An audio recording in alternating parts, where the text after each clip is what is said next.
बिस्मिल्लाहिर्रहमानिर्रहीम। अस्सलाम वालेकुम। मैं हूं मोहम्मद इरफान सिंधु और हमारा चैनल है GISS कंसल्टेंसी। आज हम बात करेंगे, हमारे एक स्टूडेंट हैं, उनका वीज़ा लगा है, नबील अहमद, और वो जेलम से हैं, तो उनको बहुत बहुत मुबारक हो। तो आज हम उनसे जो है उनके जो तासरात हैं या उनकी हमारे सर्विसेज के बारे में क्या उनका एक्सपीरियंस रहा है और वो आगे क्या कमेंट्स करते हैं, कितने सेटिस्फाइड हैं, इस हवाले से आप उनसे बात करेंगे। जी अस्सलाम वालेकुम नबील साहब, कैसे हैं आप? ठीक ठाक हैं, खैरियत से हैं? ठीक ठाक, आप सुनाएं कैसे? अल्हम्दुलिल्लाह। सबसे पहले तो आपको ये आपका वीज़ा जो हुआ है UK का, बहुत बहुत मुबारक हो आपको। जी खैर मुबारक, थैंक यू सो मच। शुक्र अल्लाह का, फाइनली जो है ना, काफ़ी इंतज़ार के बाद फाइनली आ गया वीज़ा। अल्हम्दुलिल्लाह अल्हम्दुलिल्लाह। अल्हम्दुलिल्लाह। अब ये है कि जो है ना, जैसे कि हमने स्टार्ट लिया, कितना टाइम लगा? मेरा ख्याल में 3 से 4 महीने तो लग गए जी अप्रॉक्सीमेटली। बिल्कुल ऐसे ही है। जैसे जैसे स्टेप बाय स्टेप चीज़ें होती गई, आपने आइल्स दिया, आइल्स में थोड़ा सा एक आध में कोई बैंड थोड़ा कम था, फिर उसके बाद हमने डिसीजन लिया कि जो है इंटरनल टेस्ट के थ्रू जाया जाए।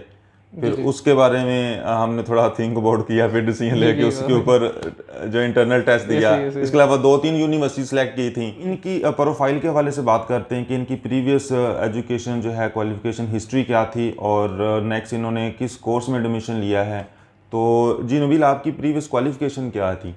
जी मैंने सबसे पहले तो मैं आपका शुक्रिया अदा करूँगा जो है इतने हार्ड वर्क के पीछे। और मैंने मैट्रिक किया है और मैट्रिक में मेरे जो हैं 48% मार्क्स हैं और जेलम से ही किया मैट्रिक। और इंटर जो है मैंने अपना ICS कंप्लीट किया है और वो भी विद 52% मार्क्स अप्रॉक्सीमेटली। तो उसमें ICS किया मैंने और उसके बाद मैंने एडमिशन लिया था गुजरात में, यूनिवर्सिटी ऑफ लाहौर का कैंपस है गुजरात। तो वहाँ पे मैंने 4 साल की डिग्री की है, BS ऑनर्स सॉफ्टवेयर इंजीनियरिंग। और उसमें मेरा 2.59 CGPA था। इतने CGPA के साथ मुझे उम्मीद नहीं थी कि फर्दर मास्टर्स में एडमिशन लेना, क्योंकि और वो भी अब्रॉड काफ़ी टफ हो जाता है। तो उसके बाद जो है मेरा एक्सपीरियंस है रिटेल फील्ड में और कंप्यूटर की फील्ड में, 2 साल का स्टडी गैप है। और अब ये है कि आगे आपने किस कोर्स में एडमिशन लिया है? आगे मैंने मास्टर्स में लिया है IT में, मास्टर्स इन IT, क्योंकि मैंने चाहा कि सेम फील्ड को जो है ना मैं आगे कंटिन्यू रखूं, बिल्कुल सही, बजाय ये कि मैं फील्ड चेंज करूं, क्योंकि ऑलरेडी मैंने किया हुआ है। तकरीबन एक फ्रेश ही ग्रेजुएशन कह लेंगे की हुई है, उसके बाद फिर आपको वो चीज़ नहीं रहती बाद में। आपका तो गैप ही मेरा इतना ज़्यादा नहीं, कोई साल का गैप है या शायद? जी 1.5 साल का गैप, साल से 1.5 साल का। वो भी ये कोविड की वजह से गैप आया, कोविड की वजह से। नहीं तो आप फ्रेश स्टूडेंट थे बिल्कुल। जी जी जी। सही होगा। और आपकी university derby university? University of derby. University of derby, क्योंकि यही आपका ज़्यादा था कि इसमें हो जाए, तो मैंने वही मेरी फुल कोशिश थी कि इसमें हो जाए। पहले थी कोशिश के नॉटिंघम टेंट में हो, लेकिन वो आपकी गाइडलाइन थी कि पहले आइल्स की कोशिश करो। बिल्कुल ठीक है, वो आइल्स किया, लेकिन उसमें अनफॉर्चुनेटली अच्छे बैंड नहीं आए थे। बिल्कुल, वो भी लक पे डिपेंड करता है। ऐसे ही है, ऐसे ही वो आपका। तो उसके बाद ये कि मैंने प्रिपरेशन की डर्बी में, तो अल्लाह ने करम किया। बिल्कुल सही, ज़बरदस्त। अच्छा, तो जैसे हमने पहले हमने आपका असेसमेंट की, फिर उसके बाद आपका आगे कंडीशनल ऑफर लेटर आया, फीस आपने डिपॉजिट करवाई, आई थिंक 3000 करवाई थी, 4000 करवाई। वो भी आपकी बैंक स्टेटमेंट थोड़ी फ्लक्चुएट हो रही थी ऊपर नीचे पाउंड की रेट की वजह से, ठीक हो गया। फिर उसके बाद हमारा कैश आया, वीज़ा फाइलिंग की, बट ये कि सस्पेंस रहा है, कभी कुछ जैसे आपकी फीस डिपॉजिट हुई तो कैश लेटर के ऊपर ज़्यादा टाइम लग गया थोड़ा, नॉर्मली आम रूटीन से बिल्कुल ऐसे ज़्यादा टाइम लग गया था। तो वो भी एक टेंशन थी कि पता नहीं कैश आता है कि नहीं आता, या नेक्स्ट डेफर ही ना कर दें जनवरी के लिए। तो फिर उसके बाद जैसे हमने वीज़ा अप्लाई किया, तो आपका ये वीज़ा कितने दिनों में लग गया है? वीज़ा मेरा तकरीबन 9 वर्किंग डेज में मेरा डिसीजन आ गया था, 8 to 9 working days. I think 23 सितंबर जो हमने फाइल सबमिट की थी, 23 सितंबर को फाइल सबमिट की थी। बिल्कुल ऐसे ही बिल्कुल सही। और 11 अक्टूबर को maybe I think answer आया था 11 को। ये तकरीबन 9-10 वर्किंग डेज ही बनते हैं ऐसे ही टोटल, ठीक है, बीच में ऑफ डेज भी आ जाते हैं। तो लेकिन लोड की वजह से आई थिंक ये भी रिस्पांस लेट आ रहा है। और जैसे आपको पता है कि पासपोर्ट की बहुत ज़्यादा लोग वीज़ा अप्लाई कर रहे हैं, स्टूडेंट्स जो हैं एकदम से पाकिस्तान रेड लिस्ट से आउट हुआ है, एम्बर लिस्ट में आया, तो उस वजह से काफ़ी ज़्यादा जो है ना लोड की वजह से। लेकिन खैर शुक्र अल्लाह का, मेन जो ऑब्जेक्टिव था वो अचीव हो गया है। ऐसे ही है, मेन चीज़ ये होती है। इनका जो था पहले एक वीज़ा प्रोसेस किया, फिर उसके बाद ये रेड लिस्ट का इशू था कि यही सोच रहे थे कि यार अब वीज़ा भी लग जाना है, फिर एक्स्ट्रा चार्जेस पड़ने हैं। बट ये कि साथ साथ सस्पेंस रहा इनका, ऑफर लेटर लेट आया, फिर उसके बाद इनका कैश लेटर लेट आया, फिर वीज़ा अप्लाई कर दिया, वो 8-10 दिन में आ गया। पासपोर्ट इनका जो है वो कोई सिस्टम की वजह से 8-9 दिन लगे थे 8-9 दिन जो है इनको पासपोर्ट रिसीव करने में लगे हैं। कलेक्शन की ईमेल नहीं आ रही थी, वो भी इनको फिर कॉल आई है तो इनका पासपोर्ट आज रिसीव हुआ है। और इसी चीज़ के ऊपर मतलब ये है कि पाकिस्तान जो है वो रेड लिस्ट से भी निकल गया है और वो भी इनकी एक मतलब अच्छी खासी सेविंग हो गई है।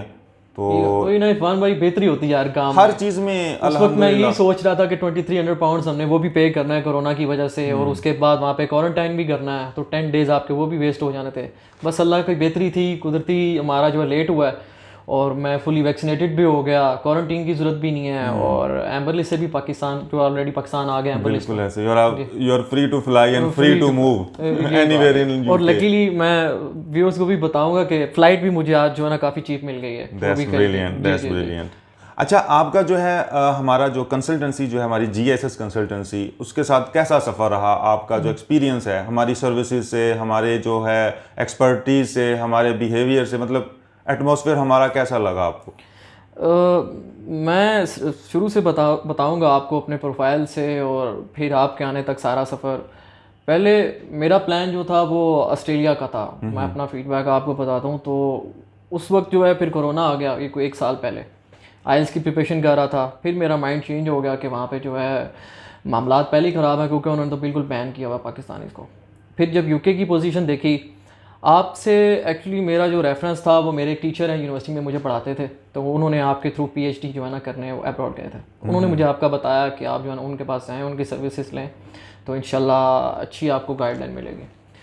तो फिर फेसबुक पे मैंने आपका पेज देखा, आपसे कांटेक्ट किया। कांटेक्ट करके आपने बड़े अच्छे तरीके से मुझे गाइड किया कि आप जो हैं फ़ोन पे वैसे बात नहीं होती, आप ऑफिस आएँ, ऑफिस में बैठ के आपकी सारी प्रोफाइल डिस्कस करते हैं और आपको मैं सारे ऑप्शंस बताता हूँ कि किस किस यूनिवर्सिटी में पॉसिबल है और जो है उसके क्या रिजल्ट्स आ सकते हैं। और आप अपना मुझे जो है, क्योंकि हर स्टूडेंट का होता है, किसी को फ़ी की प्रॉब्लम होती है कि स्टार्ट में मैं इतने दूंगा, कुछ स्टूडेंट्स होते हैं जो कहते हैं मैं स्टार्ट में इतने दे दूंगा, मुझे कोई इशू नहीं है। हर स्टूडेंट्स का अपना एक माइंड होता है। तो उसके बाद जब मैंने अप्लाई करना था तो मैं एक पर्सनल बता रहा हूँ एक्सपीरियंस कि मुझे एक भाइयों जैसा जो है ना इनकी तरफ से मुझे गाइडलाइन मिली है। इन्होंने मुझे प्रॉपर गाइड किया है। हालांकि बीच में कुछ 2-3 चीज़ें ऐसी हुई जो मैं इनको कह रहा था कि नहीं ऐसे नहीं करें, वैसे कर दें, ठीक है, लेकिन इन्होंने उस बात को मेरे ऑपोजिट किया कि नहीं ये चीज़ गलत है, मैं ये रिस्क बिल्कुल भी नहीं लूँगा, ठीक है। तो वक्ती तौर पे तो मुझे लग रहा था इन्होंने ऐसा क्यों किया, लेकिन जब उसके बाद देखा तो वाकई उस काम में बेहतरी थी। क्योंकि ये कहते हैं स्टूडेंट्स बाज़ औक़ात जल्दबाजी में आके, क्योंकि मेरा कैश लेट हो रहा था, ब्लंडर कर जाते हैं और फिर उसका रिज़ल्ट जो निकलता है वो पूरा निकलता है। यूनिवर्सिटी आपको जो है वो जो है कोई ना कोई आपका ऑब्जेक्शन लगा देती है। तो फिर अब जो है मुझे समझ आई कि वाकई जो है ना ठीक कह रहे थे। तो मैं भी सबको ये कहूँगा कि आपको जो कंसल्टेंट्स, स्पेशली इनकी बात कर रहा हूँ क्योंकि मैं बाकियों को तो नहीं जानता, जो गाइडलाइन देते हैं आप उन्हीं को फॉलो करें। हमारे माइंड में जो चीज़ें चल रही होती हैं वो हम अपने माइंड के मुताबिक बता रहे होते हैं, लेकिन इनका जो फील्ड में एक्सपीरियंस है वो ये बेहतर समझते हैं कि कैसे इसको टैकल करना है, कैसे उनको हैंडल करना है। तो माशाल्लाह से बहुत मज़ा आया आपके साथ, शुरू से लेकर अब तक के 3-4 महीने के सफ़र का, इकट्ठे खाया पिया भी है, सब कुछ इकट्ठे किया माशाल्लाह। तो वेरी थैंकफुल टू यू और अल्हम्दुलिल्लाह जो सफ़र मेरा मुकम्मल हो गया। सबसे पहले तो हम अल्लाह का शुक्र अदा करते हैं कि ये स्ट्रगल और ये हमने जो एफर्ट्स किए हैं उसका हमें आज जो है वो उसका अजर मिल रहा है और अल्लाह ने इज़्ज़त दी है अल्हम्दुलिल्लाह। आपके लिए भी आगे अल्लाह ताला आसानियाँ फरमाए। और यही है कि आपने मुझे जब कैश नहीं आता मुझे कहते हैं मेरी ईमेल का पासवर्ड दे दे मुझे, मैं ईमेल करता हूँ, मैंने कहा अच्छा मैं देता हूँ। वो भी जल्दबाजी में कर रहा था कि कुछ ना कुछ मैं मेल करूँ, शायद मैं मेल करता तो कुछ नेगेटिव रिस्पांस आता, क्योंकि हमारे एक्सपीरियंस में ये रही है चीजें कि हमने स्टूडेंट को अच्छा यार आप कर लें, वो फिर हम अपने तरीके से लेके चल रहे होते हैं सारा केस, सारी जो भी कोरेस्पोंडेंस होती है, स्टूडेंट कुछ आगे और ही ब्लंडर मार देता है, तो वो फिर जो केस सीधा सीधा चल रहा होता है वो कॉम्प्लिकेटेड हो जाता है। वो तो बिल्कुल मैंने भी देखा है, जिस तरह आपने उन मेल को प्रोफेशनल वे में लेकर चले वैसे तो मैं हैंडल नहीं कर सकता। एग्जैक्टली और मैं आपको ईमेल दे देता तो वो आगे कुछ भी प्रॉब्लम हो सकती थी। मैंने एक अपना हमने एक ऑफिशियल लैंग्वेज अपना सिस्टम चलना होता है जो कोरेस्पोंडेंस होती है उसी के अकॉर्डिंगली हम देखते हैं कि किस तरह करना है, क्या बात करनी है। तो ये बड़ी जल्दबाजी मैं यही व्यूअर्स को बोलूँगा जो भी इनके पास अपनी सर्विसेज लेने के लिए आए इनकी गाइडलाइन लें प्रॉपर, इनसे समझें उनके लिए प्रोफाइल क्या बेस्ट है क्या नहीं। खुद से कोई भी ऐसा को ब्लंडर करने की कोशिश नहीं करनी, क्योंकि मैंने भी कोशिश की थी लेकिन इन्होंने मुझे गाइड किया, अल्हम्दुलिल्लाह रेस्क्यू किया जी जी जी बिल्कुल।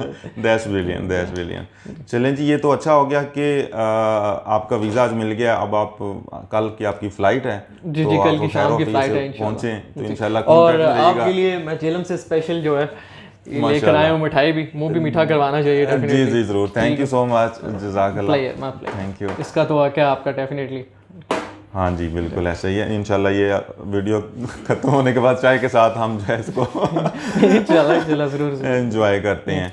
तो एंड पे जो है मतलब आप वहाँ पे जा रहे हैं यूके में, वहाँ पे भी जाके आपको कोई अगर कोई ऐसी चीज़, कोई भी असिस्टेंस या कोई भी इंफॉर्मेशन चाहिए तो आप हमसे इन कॉन्टैक्ट रहिएगा, इंशाल्लाह हम आपको साथ साथ गाइड करते रहेंगे। जी जी जी ज़रूर ज़रूर ज़रूर इंशाल्लाह। बाकी ये कि जैसे आपने पाकिस्तान से फ्लाई करना है, ट्रैवल करना, वो मैंने आपको गाइड कर दिया कि क्या क्या उसके लवाजमात होंगे, किस तरह से होगा। वो तो शुक्र अल्लाह का। जी जी ऑलरेडी काफ़ी वो गाइडलाइन जो ईजी हो गई है, क्योंकि कोरोना से पाकिस्तान ऑलरेडी निकल गया हुआ है, ये एम्बर लिस्ट में आ गया, तो काफ़ी ईजी हो गया। तो बाकी भी आपने मुझे बता दिया, पैसेंजर लोकेटर फॉर्म जो है उसको डाउनलोड करना है यूके गवर्नमेंट की वेबसाइट से, और अपना कोविड जो वैक्सीन है, वैसे तो आप वीडियोस अपलोड करते होते हैं तो उससे सारी डिटेल्स मिल जाती हैं। बिल्कुल ऐसे ही, बिल्कुल मैं साथ साथ कर रहा हूँ। वो सारी डिटेल्स जो हैं वो मैं इंशाल्लाह आपसे डिस्कस भी करता रहूँगा साथ साथ। बिल्कुल सही है। अच्छा, और बाकी मैं इनके चैनल के बारे में भी सबको रेकमेंड करूँगा कि आप इस चैनल को सब्सक्राइब भी करें, लाइक भी करें। इसलिए नहीं कि मैं कोई किसी किस्म की फेवर मांग रहा हूँ या किसी को बोल रहा हूँ, इसलिए कि आपको जो गाइडलाइन मिलेगी, जो इन्फॉर्मेशन मिलेगी, वो एग्जैक्ट, एक्यूरेट, ऑथेंटिक मिलेगी। यहाँ पे तो बहुत सारे यूट्यूबर्स हैं जो अपनी इन्फॉर्मेशन अपलोड करते होते हैं, मैं नाम किसी का भी नहीं लूँगा, तो मतलब कोई उनको नॉलेज नहीं होता, कुछ नहीं होता, बस ब्लंडर कर रहे होते हैं अपने लाइक्स लेने के लिए और सब्सक्राइबर बढ़ाने के लिए। लेकिन इंशाल्लाह और माशाल्लाह से इनकी जो पेज से आपको गाइडलाइन मिलेगी वो ऑथेंटिक होगी, कोई भी ब्लंडर नहीं होगा उसमें। तो काफ़ी यूज़फुल है इनका चैनल, आप इसको सब्सक्राइब करें किसी भी किस्म की फ्यूचर जो है अपडेट्स के लिए, और अभी भी अपडेट्स के लिए आप इनको सब्सक्राइब ज़रूर करें। जी, हमारा जो यूट्यूब चैनल है वो है GISS कंसल्टेंसी, और हमारा फेसबुक जो पेज है वो भी GISS कंसल्टेंसी के नाम से ही है। आप विज़िट करें, इंशाल्लाह आपको नेक्स्ट जो है मज़ीद जो भी हमारे उस पाइपलाइन में स्टूडेंट्स हैं, जैसे जैसे उनके वीज़ाज़ आते जाएंगे और जो जो उनका एक्सपीरियंस होगा, और वो हम आप लोगों से इंशाल्लाह शेयर करते जाएंगे। एक्चुअली ये वीडियो बनाने का या ये इंटरव्यू करने का पर्पज़ यही होता है कि स्टूडेंट को एक प्रॉपर जो अप्लाई करना चाह रहे हैं ना, उनको एक गाइडलाइन मिल जाए। मोस्टली लोगों ने अप्लाई किया नहीं होता या बिल्कुल उनको इन्फॉर्मेशन नहीं होती, ना ही वो कंसल्टेंट होते हैं, तो वो जो है स्टूडेंट को डरा देते हैं कि नहीं नहीं यार ये तो तुम्हारा तो हो ही नहीं सकता, या कुछ और इस वजह से। तो इनको भी 2-3 स्टेजेस ऐसी हैं कि लोगों ने मिसगाइड करने की कोशिश की और इनको थोड़ा उस चीज़ के ऊपर परेशानी भी हुई। फिर इनको मैंने थोड़ा इनकरेज किया कि इस चीज़ को आप छोड़ दें, हम इसको जो है ना वो देख लेंगे, कोई ऐसा मसला नहीं है। ट्रैवल के हवाले से, वीज़ा अप्लाई करने के हवाले से वो लोग मिसगाइड करते हैं। तो आप जिससे भी अपना केस करवाएं, किसी प्रोफेशनल से करवाएं, उसकी प्रॉपर जो है गाइडेंस लेके उसके एक्सपीरियंस से जो है ना भरपूर फ़ायदा उठाएं। जैसे आपने पासपोर्ट जमा करवाया था जेरी फेडिक्स में, जैसे आपकी अपॉइंटमेंट थी और तब आपका इंटरव्यू हुआ, या फिर उसके बाद भी आपका जो है इंटरव्यू हुआ वीज़ा के लिए यूके एम्बेसी के हवाले से? मैंने तो सबसे पहले आपकी के थ्रू मैंने अपॉइंटमेंट बुक करवाई थी, और अपॉइंटमेंट लेने के बाद क्योंकि रश की वजह से अपॉइंटमेंट भी नहीं मिल रही, वो भी पेड थी। तो मैं जब इन हुआ हूँ तो मैंने अपने डॉक्यूमेंट्स जो हैं आपकी गाइडलाइन के मुताबिक के सिर्फ जो एजुकेशनल डॉक्यूमेंट्स हैं उनको वही जो है प्रोवाइड करने हैं, बाकी और कोई चीज़ नहीं देनी, और कैश लेटर जो आपने चेक लिस्ट मुझे बताई थी।